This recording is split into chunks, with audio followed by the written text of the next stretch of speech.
cubriré. Crea. Aprender. Participar. Televisión más internet. www.encuentro.gov.ar.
¿Ves, Tomás?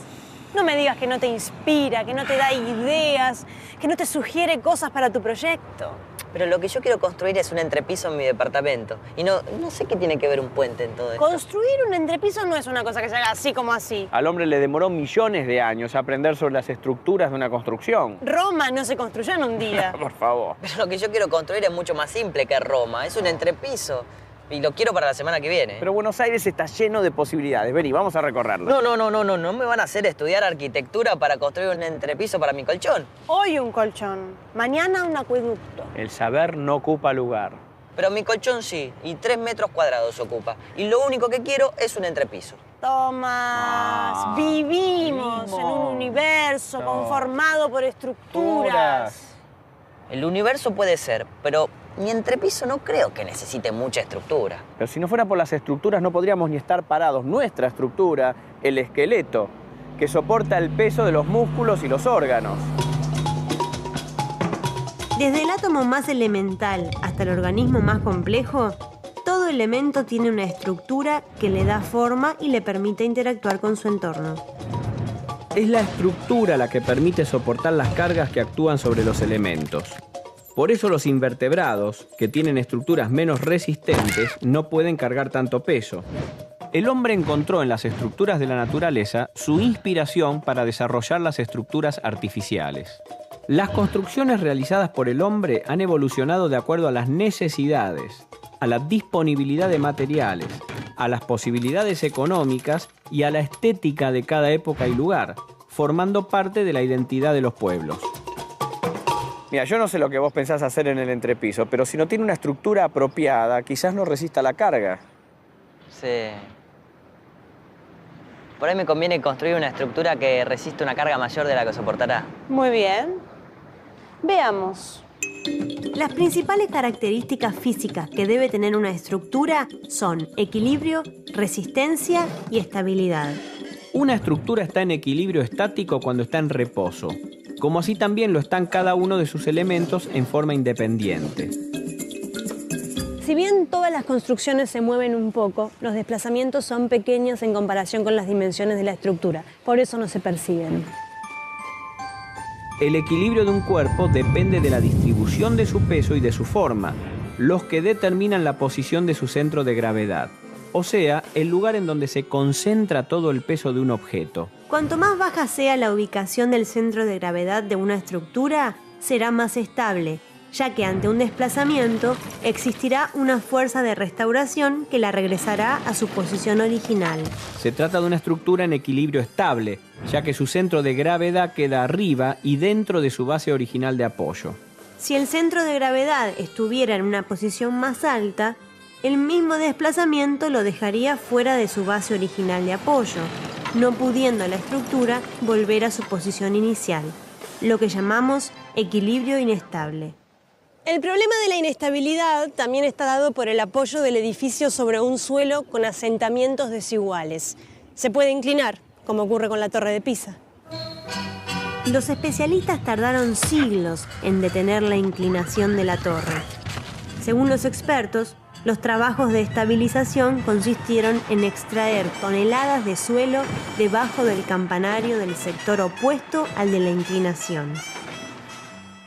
La dificultad de varias disciplinas circenses tiene que ver con mantener el equilibrio sobre bases muy chicas.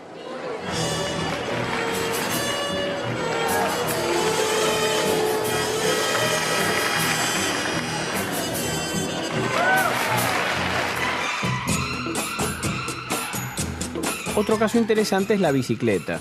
Si bien la base de apoyo de las ruedas es chica, durante una curva se da una situación de equilibrio. En la curva aparece una nueva fuerza, la centrípeta. Cuando la bicicleta se inclina, aumenta su estabilidad, ya que la resultante de la fuerza normal y la centrípeta pasa por el centro de gravedad. Pero existen otras fuerzas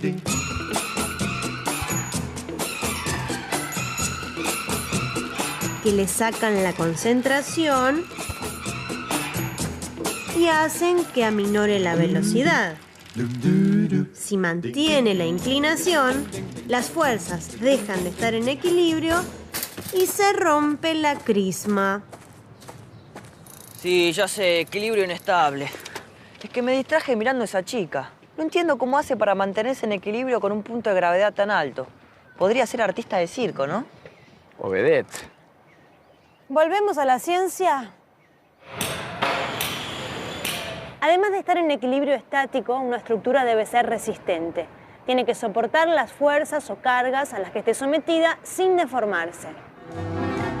Las cargas permanentes o cargas muertas provienen del peso mismo de la estructura y de los demás elementos que componen un edificio. Son de magnitud constante y se pueden calcular fácilmente usando tablas que proveen los fabricantes de materiales. Las cargas dinámicas o cargas vivas, como las personas saltando, los vehículos o la acumulación de agua o nieve, al no permanecer en una ubicación fija, varían en su magnitud. Dentro de las cargas dinámicas debe considerarse los impactos y vibraciones que puede sufrir la estructura. Las cargas por impacto tienen un tiempo de aplicación muy breve. Como el choque de un vehículo contra un edificio.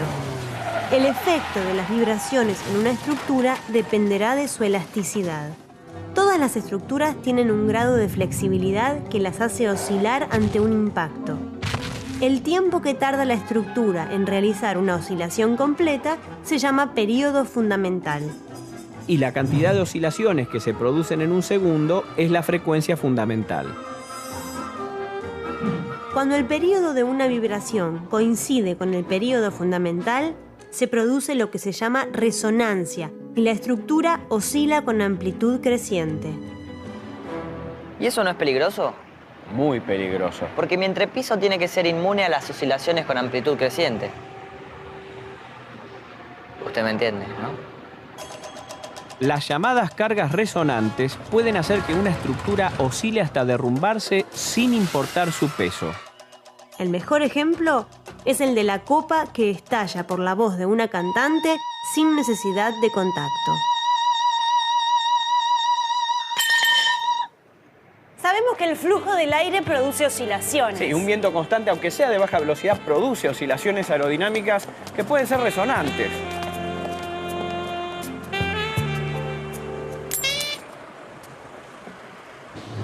El 7 de noviembre de 1940, los ingenieros de estructuras aprendieron una dura lección. El puente colgante de Tacoma, en Washington, Estados Unidos, se derrumbó luego de estar expuesto durante 6 horas a un viento constante de tan solo 65 kilómetros por hora.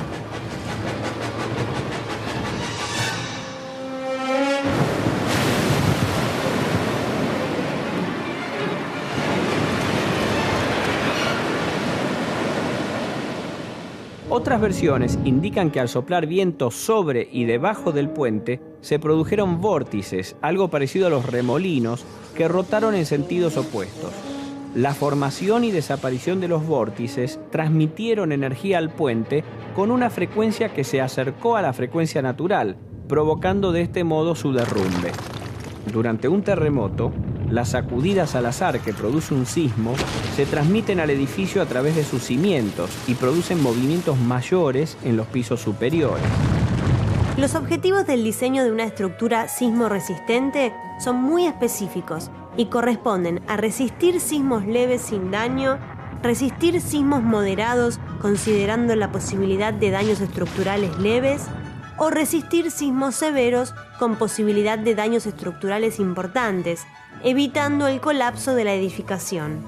Sobre la estructura de un edificio pueden actuar diferentes tipos de cargas con distintas intensidades, siempre que pueda soportarlas y mantengan a la estructura en equilibrio estable. ¿Qué pasa? ¿En Buenos Aires hay terremotos? No, las posibilidades son mínimas, casi nulas. ¿Y eso qué fue? El subte. ¿Nunca subiste al subte? Yo sí, obvio. Sigamos caminando. Disfrutemos Buenos Aires.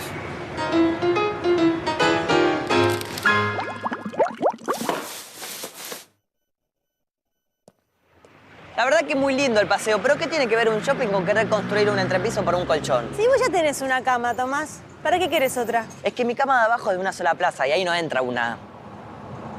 ¿Una qué? Yo quiero un colchón más grande para poder poner un laboratorio. ¿Un laboratorio? Pero Tomás, ¿para qué? Si a vos siempre te salió todo mal. No, bueno, lo que pasa es que con un entrepiso a lo mejor... Téngame fe, licenciada.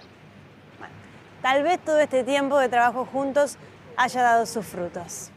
Y Tomás, contame, a ver, ¿cuál serían los conejitos de indias de este laboratorio?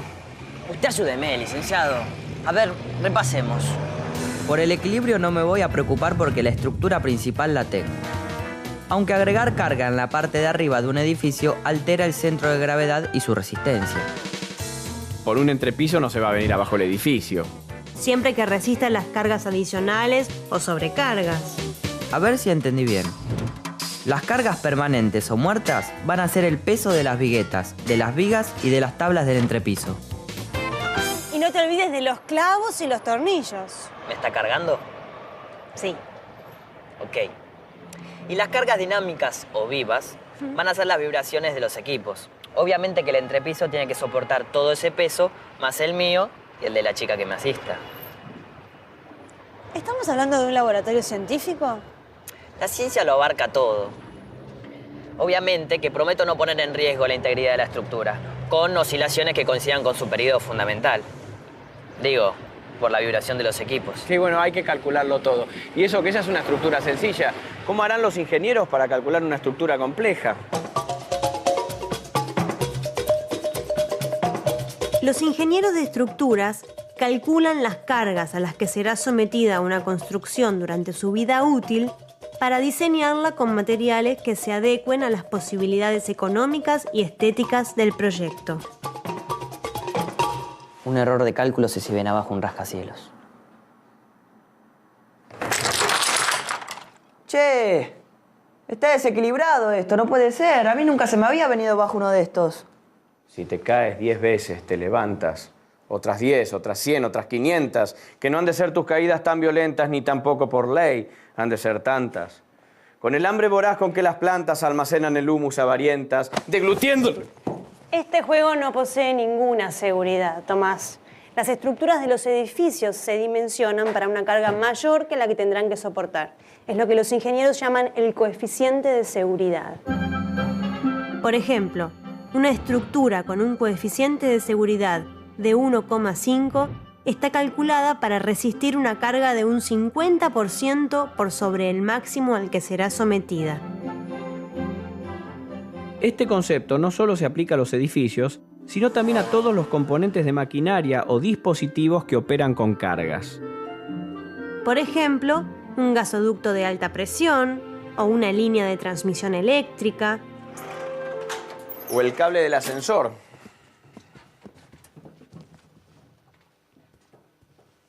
No, yo mejor voy por la escalera, ¿eh?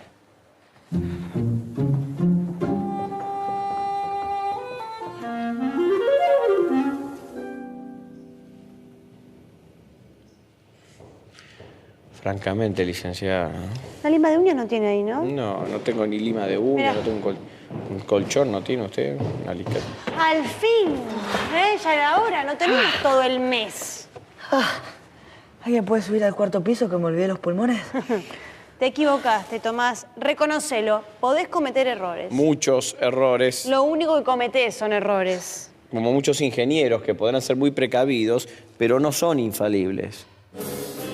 Puede haber errores de cálculo, como el de una pista de patinaje en Alemania, a la que se le derrumbó el techo por exceso de nieve acumulada, la cual es posible que no haya sido prevista en el cálculo, o tal vez, dado que el edificio fue construido en la década del 70, haya necesitado una remodelación. El hormigón armado representó un gran avance en la historia de la construcción. Permitió el desarrollo de estructuras de gran porte, capaces de soportar cargas enormes gracias a la resistencia que se logra combinando el acero con el hormigón, que está constituido por cemento mezclado con agua, arena, piedra partida o canto rodado. Los errores no siempre los comete el calculista. Una estructura tiene que estar correctamente construida. El agregado excesivo de agua en la mezcla de cemento hace que un hormigón sea menos resistente, por lo que no se comportará de acuerdo a los cálculos. ¿Pero quién sería capaz de hacer algo así para ahorrarse unos pesos? Eso te lo explicamos en el capítulo Psicología del empresario. Pero el dinero no siempre es la razón. Una mezcla más líquida pasa con mayor facilidad entre la armadura de una estructura de hormigón armado. Los operarios pueden caer en la tentación de usar agua en exceso para hacer más trabajable al hormigón. Y al alterarse la relación agua-cemento exigidas por las normas, el hormigón pierde resistencia. Si se cambia el uso de un edificio sin tener en cuenta el nuevo régimen de cargas, se puede estar poniendo en riesgo la integridad de una estructura. Claro, una oficina para 40 personas no puede convertirse de la noche a la mañana en un salón de fiestas para 700. Seguramente el derrumbe más trágico de la historia haya sido el de las Torres Gemelas de Nueva York. El ingeniero Leslie Robertson las diseñó para resistir el impacto de un avión de gran porte. Pero hubo algo que Robertson no tuvo en cuenta. En el atentado terrorista del 11 de septiembre de 2001, 2 aviones comerciales se incrustaron contra las Torres Gemelas. Las estructuras permanecieron en pie a pesar del impacto, pero el estallido del combustible que las aeronaves transportaban en sus tanques casi llenos generó temperaturas muy altas que fundieron el acero de la estructura. La estructura, privada de la resistencia que le daba el acero, cedió y se derrumbó ante los ojos estupefactos del mundo. Al ceder una planta, el resto de la torre por debajo de ella no pudo soportar el impacto de esta gran masa y el proceso de derrumbe se aceleraba a medida que más masa caía.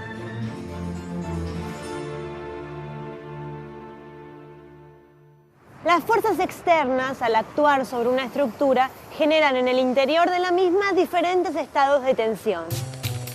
Una columna puede soportar una carga centrada, es decir, con una dirección que pasa por su centro de gravedad y perpendicular al plano de sección. Decimos entonces que trabaja a la compresión simple, o sea, que las partículas se acercan entre sí. Se producen acortamientos. Y no estamos hablando únicamente de fuerzas verticales. Cuando hablamos de compresión, no lo hacemos solo mostrando a una columna. Un arco también trabaja a la compresión. Igual que un pilar. Y las bovedillas del techo de una casa. Y las cúpulas de la Avenida de Mayo. Cuando la carga de la compresión aumenta lentamente, llega a un valor que hace que la columna o el elemento comprimido se deforme, primero acortándose y luego curvando lateralmente su eje. Este fenómeno se llama pandeo y es lo que ocurre con las denominadas barras esbeltas. ¿El pandeo no era lo que hacía Chaplin con el bastón? Exacto.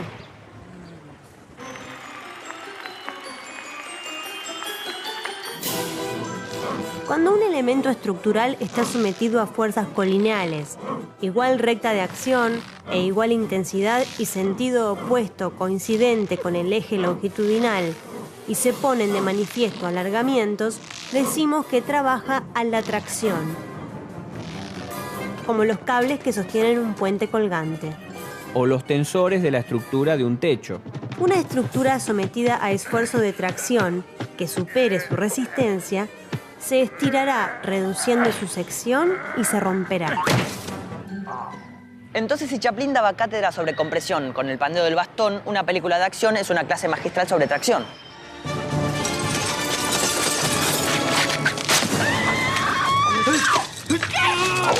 Es cierto, no hay escena más repetida en el cine que la de la soga que se va cortando de a poco, ¿no? La escena de la bomba. No, que escena la bomba. Cuenta regresiva, numeritos rojos, 20, 19, 18, puede ser en un barco, 15, 14, 13, en una fiesta, en un auto. Cortala, Tomás. El cable hay que cortar. ¿Cuál corto? ¿Amarillo, rojo o verde? ¿Cuál corto? El suspenso es insoportable. El suspenso es insoportable, Tomás. Entonces faltan 5 segundos y está por cortar el cable rojo y llama al protagonista y le dice, no, corta el amarillo. Y corta el amarillo cuando faltan 2 segundos. ¿Y? Era el rojo.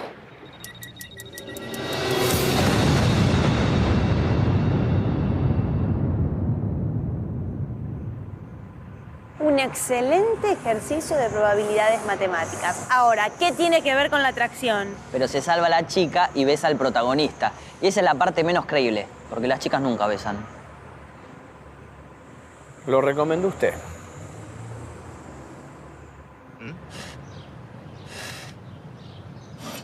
Bueno, muy bien. Entonces, además de darle de comer a la industria del cine, ¿qué tienen en común la tracción y la compresión? Que las dos son totalmente desconocidas por mí. Basta, me rindo. No aguanto más. No aguanto más. Que en los dos casos, la dirección de las fuerzas que actúan sobre los elementos estructurales coinciden con su eje longitudinal y son de sentido contrario. Mientras los esfuerzos de tracción separan sus partículas, los de compresión producen empujes de las partículas entre sí. Estos efectos pueden darse por separado o bien combinados, como el caso de la flexión.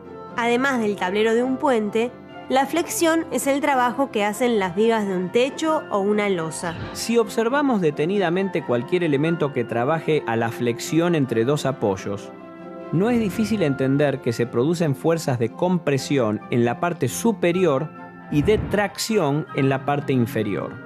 Es lo que pasa cuando flexionamos la mano. La piel de la palma se arruga por la compresión y la del dorso se estira por la tracción. Por este trabajo dual que genera la flexión, cuando construimos una losa con hormigón armado, hay que colocar el acero, que trabaja mejor a la tracción, en la parte de abajo, y el hormigón, que trabaja mejor a la compresión, en la parte de arriba. En un balcón, estructura empotrada libre que también flexiona, se invierten los esfuerzos. La tracción se genera en la parte de arriba y la compresión en la parte de abajo. Entonces hay que invertir la posición del acero. De lo contrario, la estructura podría colapsar.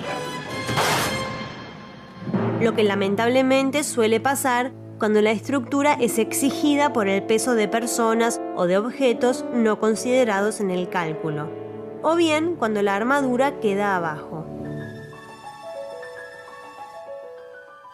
Los elementos estructurales reciben y transmiten carga a otros elementos. Esta interacción se realiza a través de los apoyos.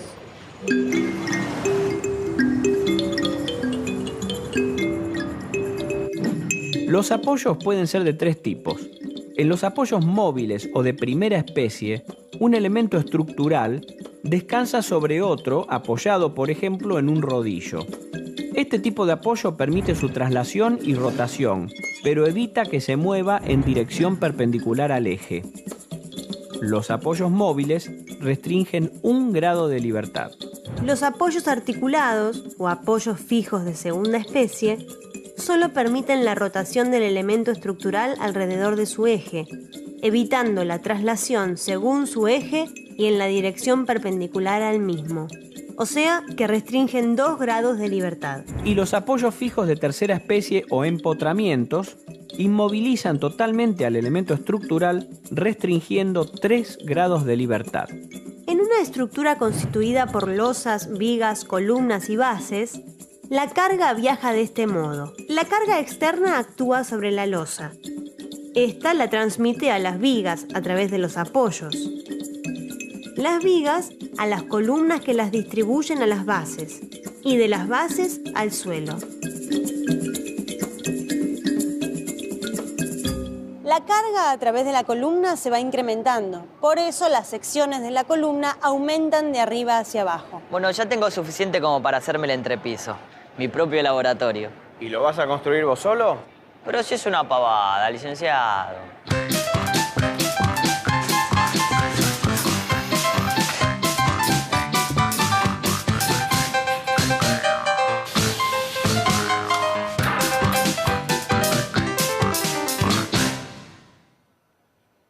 ¿Vos estás seguro de lo que vas a hacer? Son 7 vigas locas que apoyan entre estas dos paredes. Hasta un nene de 5 años lo puede hacer. ¿Y la pared resistirá la carga? Si no resiste, se cae. Fue un chiste, ¿eh? Todo depende si es un muro portante o un tabique. Claro, ¿y eso cómo lo sé? Preguntáselo a un nene de 5 años. No se ven vigas ni pilares y la pared tiene unos 45 centímetros de espesor. Seguro que es un muro portante, va a soportar la carga. Es lo que decía yo. Ahora es cuestión de amurar estas vigas de 5 por 10 pulgadas y a clavar las tablitas. ¿Y cómo vas a poner las vigas? Y así, acostadas, para que no me saquen tanta altura, ¿no? Más altura vas a tener cuando se te venga abajo el entrepiso, mira. Todo depende de la resistencia a la deformación elástica que tenga la pieza. Una viga de madera de sección rectangular tiene mayor resistencia a la deformación, o sea, mayor momento de inercia, si la dimensión mayor de su sección se ubica perpendicular a su eje. ¿Y si reemplazo las vigas de madera por perfiles de acero doble T, resistirán? No, el material no interesa. En piezas sometidas a flexión, como es el caso de tu viga, lo aconsejable es colocarlas de canto y con la mayor dimensión perpendicular al plano de flexión. De esa manera la deformación no va a ser importante. ¿Y si pongo una claraboya en el techo para que entre más luz y parezca más alto? Más luz vas a tener cuando se te derrumbe la losa por hacer un agujero sin ningún tipo de refuerzo. Dura la vida del constructor. Pero no me doy por vencido, ¿eh? Con la ayuda de ustedes dos me animo a cualquier cosa. ¡Manos a la obra! Chau. ¿No me van a ayudar? Es que tengo un campeonato de sudoku. Y yo tengo turno con el peluquero, me tengo que cortar las puntas. Ay, ¿me presta? Sí. ¡Esperen! ¿Y si de mi próximo laboratorio saliera el próximo Nobel argentino? ¿Y si de alguno de mis inventos dependiera el destino de la humanidad? Ding ding ding.